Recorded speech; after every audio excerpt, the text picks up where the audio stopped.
مولاي صل وسلم دائما ابدا على حبيبك. السلام عليكم ورحمة الله وبركاته.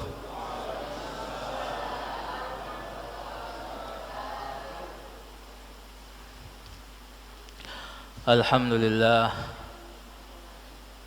لله الذي بنعمته تتم الصالحات، والصلاة والسلام على سيد السادات وعلى آله وأصحابه أهل الفضائل والكرامات، ونشهد أن لا إله إلا الله وحده لا شريك له، ونشهد أن سيدنا ونبينا مولانا محمدا عبده ورسوله لا نبي بعده، بلغ الرسالة وأدى الأمانة ونصح الأمة وكشف الغمة وجاهد في سبيل الله حتى أتاه اليقين. اللهم صل على محمد عبدك ونبيك ورسولك النبي الأمي. Alhamdulillah wa syukrillah. Bapak Ibu hadirin rahimakumullah, pertama-tama marilah kita panjatkan puji syukur kehadirat Allah Subhanahu wa taala, yang mana Allah Subhanahu wa taala masih memberikan kita kesempatan untuk kembali hidup setelah kita semalam penuh tidur. Dalam sebuah hadis Nabi sallallahu alaihi wasallam pernah menjelaskan, yang mana hadis ini diriwayatkan oleh Anas radhiyallahu taala anhu, man shalla subha fi jama'atin summa qa'ada yadhkurullaha ta'ala hatta tatlu'a asy-syamsu summa shalla raka'ataini kanat lahu ka ajri hajjatin wa umratin tammatin. Sabda Nabi sallallahu alaihi wasallam, man shalla subha, barang siapa yang sholat subuh fi jama'atin, berjamaah, summa qa'ada yazkurullah, kemudian dia duduk berzikir kepada Allah. Berzikir kepada Allah itu bisa dimaknai berzikir seperti yang biasa kita lakukan, subhanallah, walhamdulillah, Allahu akbar, la ilaha illallah. Atau lebih-lebih yang paling bagus membaca Al-Quran. Atau yang tidak kalah bagusnya duduk di majelis ilmu. Kemudian setelah itu summa shalla raka'ataini, dan duduk di majelis ilmu itu sampai kapan? Hatta tatlu asy-syamsu, sampai terbit matahari.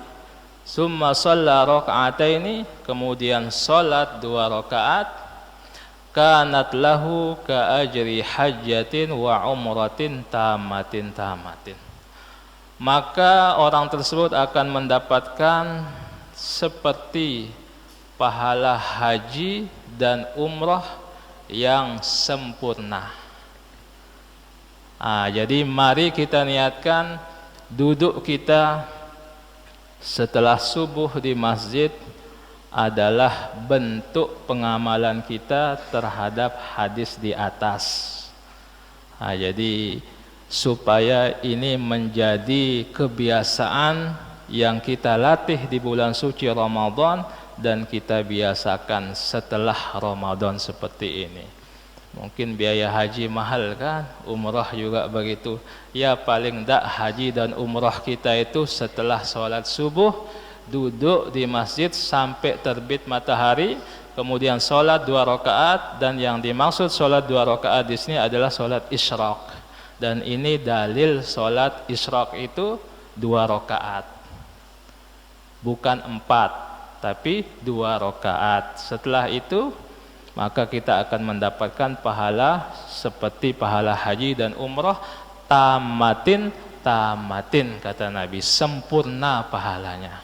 Maka itu yang perlu kita biasakan di bulan suci Ramadan, dan bulan-bulan seterusnya. Jadi itu niat kita duduk di masjid ba'da subuh untuk mengamalkan daripada hadis di atas yang diriwayatkan oleh Anas bin Malik radhiyallahu taala anhu. Yang dimaksud tidur di sini oleh Rasulullah sallallahu alaihi wasallam, tujuannya apa? Kita dianjurkan setelah subuh duduk berzikir, menunggu isyraq supaya seseorang itu tidak tidur. Ya, kalau tidur di majelis nggak apa-apa, nggak dihitung tidur. Yang dihitung tidur di sini tidur sempurna, kadu simbut, kadu galang, kadu guling full. Bahkan kata Rasulullah, siapa yang tidur ba'da subuh asbabul faqri, penyebab kepakiran, susah hidup. Jadi itu salah satu penyebab hari-hari kita itu pahit kalau diawali dengan tidur ba'da subuh. Terutama ini dalam bulan suci Ramadan, kebiasaan. Paling tidak setelah isyraq tidur sudah sampai kapapun. Karena tidur ba'da subuh itu kata Nabi sallallahu alaihi wasallam asbabul faqri. Kalau tidur di masjid sambil baca Yasin enggak apa-apa, enggak dihitung tidur sambil pengajian ngantuk enggak apa-apa. Lebih baik duduk di pengajian ngantuk daripada enggak duduk di pengajian sama sekali. Dan tidak lupa pula kita haturkan salawat dan salam kepada junjungan Nabi besar kita Muhammad sallallahu alaihi wasallam. Semoga dengan duduknya kita di majelis ilmu kelak kita mendapatkan syafaat beliau. Amin amin ya rabbal alamin.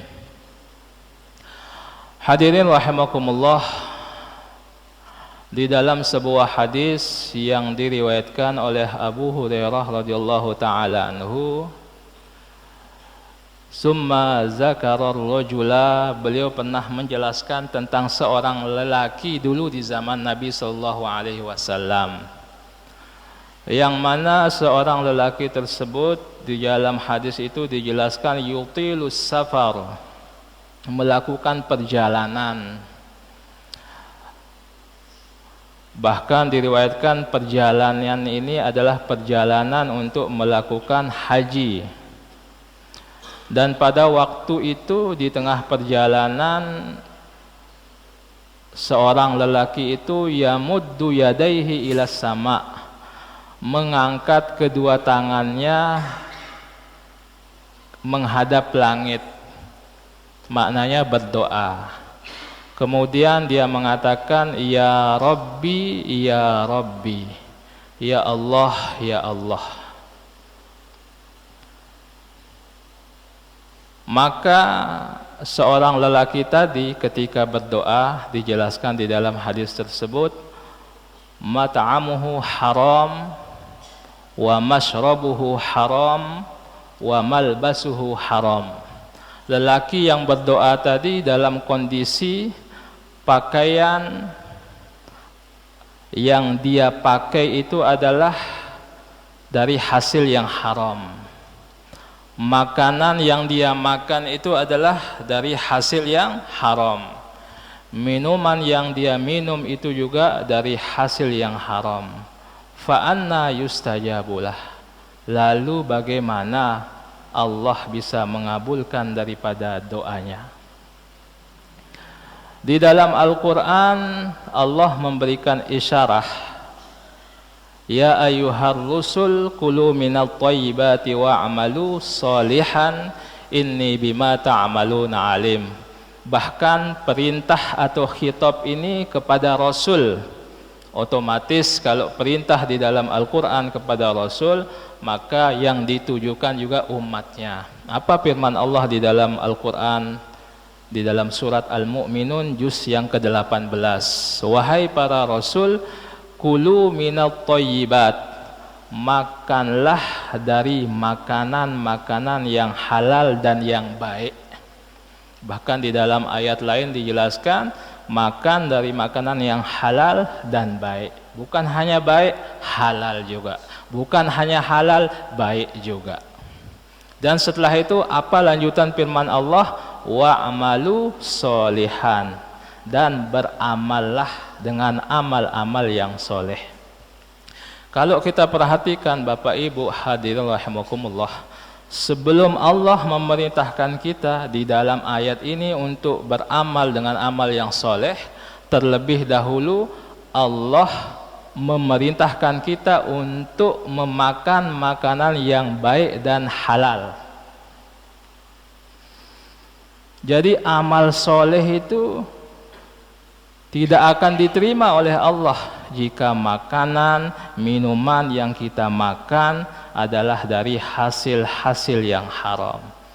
Maka kembali kepada hadis yang tadi, ketika seorang pada zaman Rasulullah berdoa, ya Allah, maka doanya tidak diterima. Kenapa? Mat'amuhu haram, makanannya haram, wa mashrabuhu haram, minumannya juga haram. Apalagi wa malbasuhu haram, dan pakaiannya juga haram. Terkait makanan yang haram jelas, minuman yang haram jelas, tapi terkait pakaian yang haram ini ada dua pandangan. Ada dari segi mendapat pakaian itu dengan cara yang haram, atau yang kedua memakai pakaian yang haram. Maknanya apa? Kadang bingung kita nggak bisa membedakan mana laki mana perempuan. Sila nanti sudah jalan-jalan keluar atau ke pasar, kadang nggak bisa kita bedakan ini laki atau perempuan. Soalnya sama-sama nggak pakai jilbab, sama-sama nggak pakai jilbab. Ketika perempuan tidak memakai jilbab, tidak menutup aurat dengan sempurna, ini juga yang dimaksud dengan wa malbasuhu haramun, memakai pakaian yang haram. Makanan haram, minuman haram, pakaian haram, tidak bisa doa kita diterima oleh Allah Subhanahu wa ta'ala.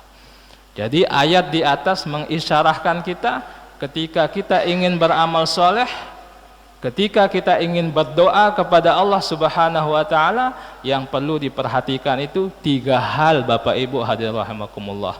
Pakaian yang kita pakai dari hasil yang halal, kemudian minuman yang kita minum dari hasil yang halal, dan makanan yang kita makan dari hasil yang haram. Makanya Allah mengisyarahkan, sebelum kalian berdoa, sebelum kalian beramal soleh, maka perlu kita memperhatikan makanan, minuman, dan pakaian yang kita kenakan. Karena doa atau amal soleh itu sangat erat hubungannya atau sangat besar dampaknya dengan pakaian, makanan, minuman yang kita minum. Bapak Ibu hadirin rahimakumullah, di dalam hadis dijelaskan juga bahwa doa itu akan terkabul jika kita memperhatikan tiga hal tadi di atas: makanan kita, minuman kita, dan pakaian kita. Dan kemudian terkait daripada amal soleh, itu banyak bentuknya kata Rasulullah SAW. Di antara cara supaya doa kita diterima oleh Allah Subhanahu wa ta'ala, ada yang disebut dengan tawassul. Tawassul bil amalis soleh. Kita minta perantaraan melalui amal-amal soleh. Dijelaskan di dalam kitab Riyadhus Shalihin yang diriwayatkan dari Abi Abdurrahman radhiyallahu taala anhu, apa kata beliau mengisahkan, in talaqa salasatu nafarin mimman kana qablakum hatta awahumul mabit ila gharin. Pernah dulu di zaman Nabi sallallahu alaihi wasallam ada 3 lelaki yang melakukan perjalanan, sehingga ketika dia melakukan perjalanan sampailah dia pada suatu malam yang pasti mereka akan membutuhkan tempat untuk beristirahat. Sehingga mereka menemukan sebuah goa, hatta awahumul mabit ila gharin, dan orang-orang tersebut masuk ke dalam goa tersebut, 3 lelaki tadi. Kemudian setelah mereka bermalam di dalam goa, fanhadarat sahratun minal jabal, maka jatuhlah batu yang besar sehingga menutup pintu masuk ke goa tersebut. Fasaddat alaihimul ghar, sehingga menutup pintu yang mana mereka melewati pintu tersebut untuk masuk lubang goa. Innahu la yunjikum min hadhihi sahrah illa an tad'allah bi salihi a'malikum. Kalau secara akal, saking besarnya batu itu, Bapak Ibu hadirin rahimakumullah, jangankan mereka bertiga, 10 saja atau 20 orang saja tidak akan bisa mendorong, bahkan sekedar menggeser batu tersebut. Lalu apa kata salah seorang di antara mereka? Wahai sahabat-sahabatku, kawan-kawanku, kita hanya bisa keluar dari gua ini kalau kita berdoa kepada Allah dengan perantaraan, dengan wasilah daripada amal-amal kebaikan kita. Jadi di antara penyebab doa itu juga cepat terkabul, Bapak Ibu hadirin rahimakumullah, apabila ketika kita berdoa kita memakai daripada wasilah. Boleh. Yang namanya wasilah itu seperti ini misalnya, ya Allah, mudahkanlah rizkiku, mudahkanlah usahaku melalui wasilah anak-anak yatim yang sudah hamba bantu. Boleh hukumnya. Boleh. Ya Allah, mudahkanlah urusanku karena saya pernah menolong fakir miskin yang itu. Itu namanya wasilah. Doa wasilah yang mana dijelaskan di dalam hadis ini. Ketika goa itu tertutup oleh batu, maka mereka mengatakan satu sama lain, "Ndek narak tadah tuh, tidak bisa kita geser batu yang sangat besar ini kecuali kita berdoa dengan wasilah amal baik yang pernah kita lakukan di dalam hidup kita." Maka qala rajulun minhum, maka mulailah orang pertama berdoa. Apa doanya? Allahumma kana li abawani shaykhani kabirani wa kuntu la aghbiku qablahuma ahlan wala malan fana abi talabu syajari yawman falam urih alaihima hatta nama fahalabtu lahuma ghabuqahuma fawajatuhuma naimaini fakarihtu an uqidahuma. Ada seorang di antara mereka bertiga punya kebiasaan. Kebiasaannya apa? Ketika di pagi hari dia keluar untuk mencari nafkah,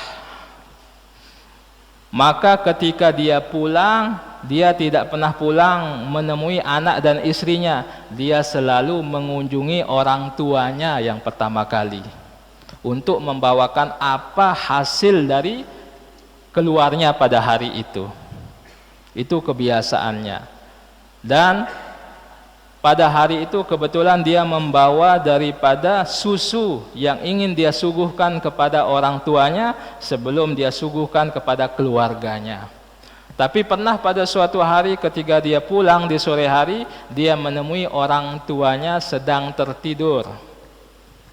Kalau kita kira-kira datang ke rumah orang tua kita dan menemui orang tua tidak ada atau tertidur, kira-kira apa yang kita lakukan? Kalau kita membawa sebuah bingkisan misalnya, titip wah, tolok, atau titip lek saya lalu terus, ya kan, pasti. Tapi sahabat ini, orang ini tidak, dia tunggu orang tuanya sampai terbangun, sampai larut malam. Ketika terbangun, dia berikan minum susu, sisanya dia bawa kepada keluarganya. Dan kebaikan yang pernah dia lakukan ini, ketika di saat susah goa tertutup oleh batu, dia memakai wasilah ini untuk berdoa, ya Allah, bukalah batu ini, geserlah batu ini melalui perantaraan dulu saya pernah membawakan orang tua saya minuman, susu, dan dia sedang tertidur. Saya tunggu sampai beliau terbangun, saya beri minum, baru sisanya saya berikan kepada keluarga saya. Wasilah. Maka kita sebagai orang beriman harus ada amal soleh yang melekat pada diri kita. Harus kita mempunyai ciri khas. Apa maksudnya Bapak Ibu harus mempunyai ciri khas? Pernah enggak selama kita hidup kita berpikir apa sih amalan soleh yang pernah saya lakukan selama hidup dan itu rutin tanpa ada jeda, tanpa ada bolong-bolongnya? Apa amal soleh yang menjadi ciri khas? Contoh misalnya, kalau disebut nama, siapa nama merbuat kita lupa ya? Pak Muhammad Rais misalnya. Kalau disebut, tahu sih Ustaz Pak Muhammad Rais, maka otak yang akan mengatakan, oh merbot masjid, tukang azan, tukang iqomah. Itu amal soleh ciri khas beliau. Jadi ketika beliau meninggal nanti dikenang dengan kenangan itu. Kalau disebut saya nih Pak Mahmud, oh sekarang begocek non. Itu bukan amal soleh. Siapa ini? Bang Coy misalnya, oh ya biasa rapian sandal lek masjid munarak pengajian. Itu ada ciri khas di dalam hidup seseorang itu. Atau ya biasa bergelining jauh-jauh sumbangan. Ada ciri khas. Sebagaimana firman Allah, waj'alli lisana sidqin fil akhirin. Bahkan Nabi Ibrahim sendiri pun minta supaya kebaikannya itu dikenang oleh siapa? Oleh orang-orang yang akan datang. Makanya tidak heran kita ketika sholat tidak sempurna sholat kalau enggak baca sholawat kepada Nabi Ibrahim. Maka begitu juga kita melalui momen bulan Ramadan ini wujudkan, buat satu amalan yang melekat jadi ciri khas kita. Kalau kita lihat Umi Hajah Nunung misalnya, andek tahu arah lengkap ya wah julu unintia. Ketika disebut namanya, oh ya girang ajah dengan tawa no ngaji gitu. Itu melekat ciri khasnya. Dengan tawa wah janda-janda wafir kali itu diajar ngaji. Nah, itu ciri khasnya ada melekat gitu. Oh kalau lihat orang ini, oh imam masjid ini, nah gitu. Kalau ke kampung banyak dia aja yang selalu jadi imam. Buat ciri khas kebaikan di dalam diri kita yang melekat dengan keseharian kita, dengan kepribadian kita. Dan sehingga kita berdoa, boleh kita menjadikan amal ibadah yang melekat dengan kita itu sebagai wasilah.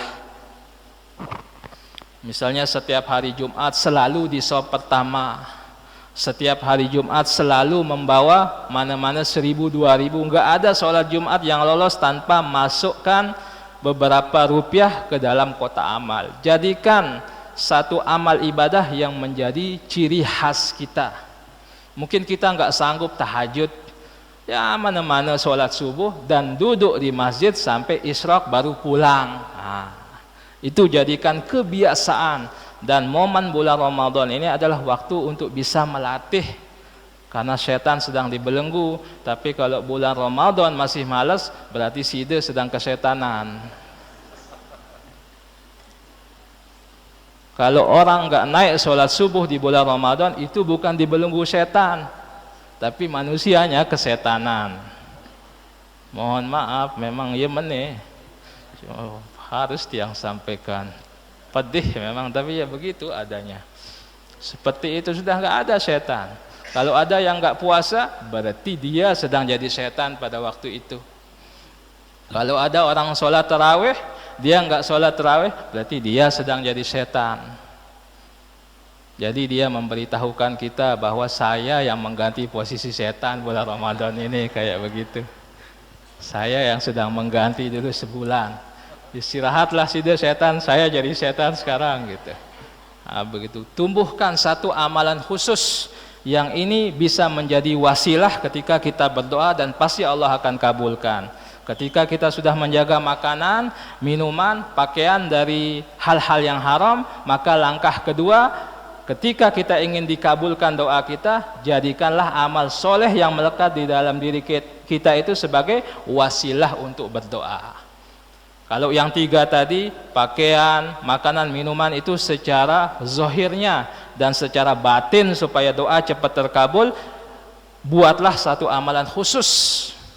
Mungkin setiap hari Jumat berbagi di masjid, apa yang menjadi ciri khas kita, yang sehingga kita kalau disebut nama dikenal dengan itu. Oh, Pak Rais tadi, oh iya wah kira ngebang tuh, begitu. Jangan sampai ketika nama kita disebut hal-hal yang jelek yang terbayang di dalam pikiran seseorang, itu salah. Maka ketika orang tadi itu berdoa, ya Allah, saya punya kebiasaan sebelum pulang kerja itu selalu mengunjungi orang tua. Apa-apa yang saya dapatkan di pekerjaan selalu saya kasih orang tua saya sebelum memberikan daripada anak istri. Sehingga pernah suatu ketika aku membawakan susu untuk kedua orang tuaku dan mereka sedang tertidur, saya malu untuk membangunkan, saya segan untuk membangunkan, maka saya diam memegang daripada susu itu sampai mereka bangun dan saya berikan mereka minum, lalu saya pulang dan memberikan kepada keluarga saya. Asbab kebaikan yang itu, ya Allah, boleh kita sebut kebaikan kepada Allah. Asbab amal soleh saya yang itu, ya Allah, maka terimalah daripada doa saya. Saya ingin supaya batu ini tergeser sehingga kami bisa keluar. Maka seketika tergeserlah batu tersebut, tapi ndek man bau sugul, berarti sekecet tergesernya. Maka yang kedua berdoa, disuruh oleh temannya, Sida sekarang berdoa. Maka yang kedua itu mengatakan apa di sini? Allahumma in kuntu fa'altu zalika ibtigha'a wajhik. Kemudian setelah itu yang kedua mengatakan, Allahumma innahu kanat li ibnatu ammin kanat ahabbun nasi ilayya. Ya Allah, saya dulu pernah jatuh cinta kepada seorang wanita. Syukur ada nama wanita jadi baun segeran segede. Dulu saya pernah jatuh cinta kepada seorang wanita, tapi dia nggak mau sama saya. Nggak ada cinta bertepuk sebelah tangan jadinya, nggak mau sama saya. Padahal saya sangat cinta kepada dia. Sehingga singkat cerita, perempuan ini butuh sesuatu, mengalami kesusahan, sehingga dia datang kepada saya untuk meminjam uang. Akhirnya saya kasih dia meminjam uang dengan syarat dia harus tidur dengan aku, na'udzubillah. Tapi saking mendesaknya perempuannya, wah aneh meleng katanya. Dikasih pinjam, akhirnya ketika dia mau melakukan, sudah di atasnya apa kata perempuan itu? Ittaqillah, takutlah engkau kepada Allah. Wala takhuddul khatama illa bihaqqih. Jangan engkau merusak kesucianku kecuali dengan haknya. Karena mendengar kata-kata itu saya pun lompat lari takut. Ya Allah, dengan perantaraan laik seharusnya saya berzina, tapi saya bisa menepis, bisa menjaga diri. Dengan perantaraan itu ya Allah, bukakanlah pintu atau geserlah batu yang sedang ngempeng di depan daripada pintu goa kami. Itu juga suatu wasilah. Yo hebat namanya mun wah li atas ini baun pelai. Sila saya sanggup muah buka kelambi seduaanmu. Hebat berarti ini. Orang luar biasa, mampu dia menjaga dirinya dalam kondisi seperti itu. Asbab itu amal soleh yang luar biasa. Dia ada potensi untuk melakukan dosa, tapi dia menjauh dari dosa tersebut. Ya Allah, asbab perbuatan saya yang waktu itu seharusnya saya berzina, tapi saya tidak melakukannya. Maka dengan wasilah itu ya Allah, bukakanlah pintu tersebut. Maka bergeserlah batu tersebut, walakin la yastati'unal khuruja, tapi belum bisa mereka keluar, masih sedikit bergeser. Maka giliran yang ketiga, wahai engkau saudaraku, coba sebutkan apa amalan soleh yang pernah engkau lakukan di dalam hidupmu dan itu jadikan wasilah untuk berdoa. Maka dia mengatakan, ya Allah, saya pernah mempunyai banyak karyawan dan pada waktu semua ada di dalam kitab ini. Cuman tak tiang bacakan, alhamdulillah wah si tiang hafal kitab sebenarnya, cuman sengaja tiang jawab harap ruan doang. Jadi apa katanya orang tersebut?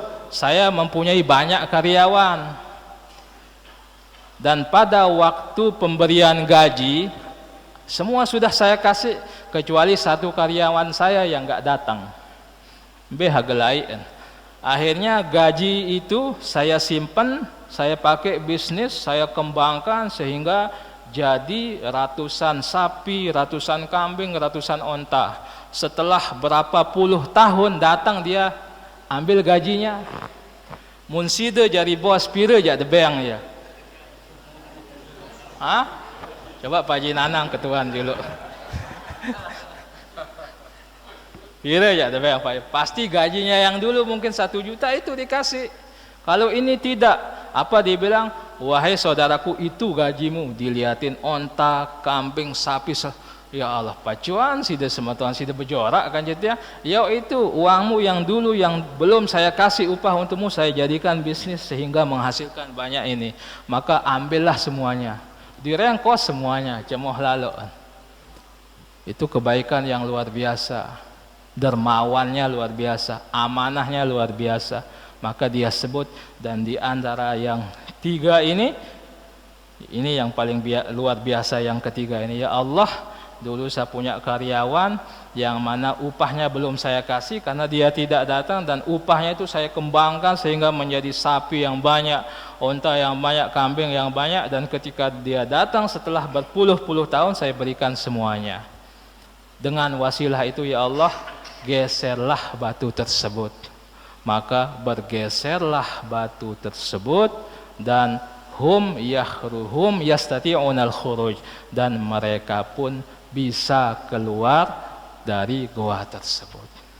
Jadi itu hadirin rahimakumullah. Yang pertama, kita jaga hubungan baik dengan orang tua kita, berbakti.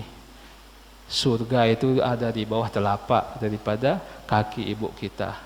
Kemudian yang kedua, jauhi zina, maksiat yang berhubungan dengan perempuan.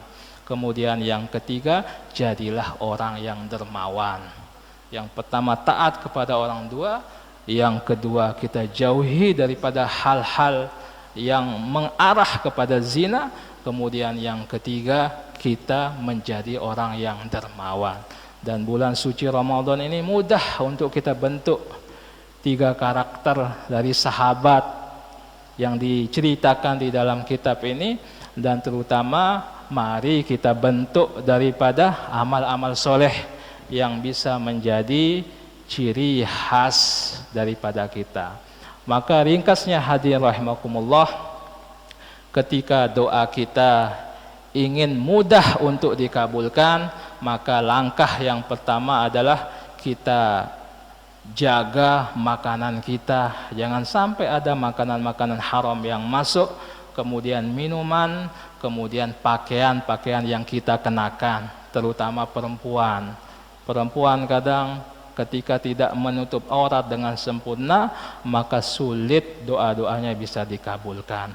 Maka yang terakhir, ketika kita ingin dikabulkan daripada doa kita, biasakanlah berdoa dengan wasilah-wasilah atau perantaraan amal baik yang pernah kita lakukan di dalam hidup kita. Maka dari itu perlu kita buat satu amalan, satu ibadah yang akan menjadi ciri khas. Tujuannya bukan kita dikenal dengan orang dermawan, tidak. Bukan seperti itu maksudnya, tapi maksudnya adalah supaya ada amal yang enggak bisa kita tinggalkan di dalam keseharian kita. Bahkan banyak diceritakan. Kemarin Pak Ustadz yang gali kuburnya ternyata sampai, kalau kita lihat batu nisannya itu sudah hampir 30 tahun dimakamkan. Tapi ketika kita mau pindahkan jenazah kok masih kayak baru. Kayak kemarin sore dimakamkan, harum. Setelah ditelusuri, ternyata kebiasaannya duduk ba'da subuh baca surat Yasin. tapi nggak pernah bolong. Padahal amalan-amalan yang sepele. Tidak dia dikatakan dia menghafal Al-Quran 30 juz, ya mungkin keren, mungkin. Tidak, tapi apa yang dikatakan, ia biasa tokol setelah sholat subuh baca Yasin di masjid, tapi itu apa? Istiqomah. Jadikanlah satu amalan khusus dan amalan itu istiqomah kita lakukan. InsyaAllah mulai bulan Ramadan apa dah, mana-mana persik masjid, mungkin kalau jelo Jumat, mana-mana osok WC, mungkin mana-mana bawa 2-3 ribu setiap Jumat dimasukkan ke kotak amal. Atau apa yang bisa kita lakukan yang mudah dan bisa istiqomah. Mungkin ibu-ibu amalannya Senin Kemis, kalau enggak Senin Kemis tanggal 11, tanggal 13, 14, 15 puasa hari putih Ayyamul Bid, atau apa yang bisa kita istiqomahkan di dalam kehidupan kita. Amin amin ya. Allahumma ja'al jama'ana hadza jama'an mubarakan hasanan ma'suma wa tafarraqana hadza ba'da hadza tafarraqan hasanan maghfura. Allahumma rabbana ighfir lana dhunubana wa liwalidina warhamhum kama rabbana shighara wa li jami'il muslimin wal muslimat wal mu'minin wal mu'minat bi rahmatika ya arhamar rahimin. ربنا آتنا في الدنيا حسنة وفي الآخرة حسنة وقنا عذاب النار سبحان ربك رب العزة عما يصفون وسلام على المرسلين والحمد لله رب العالمين. الفاتحة.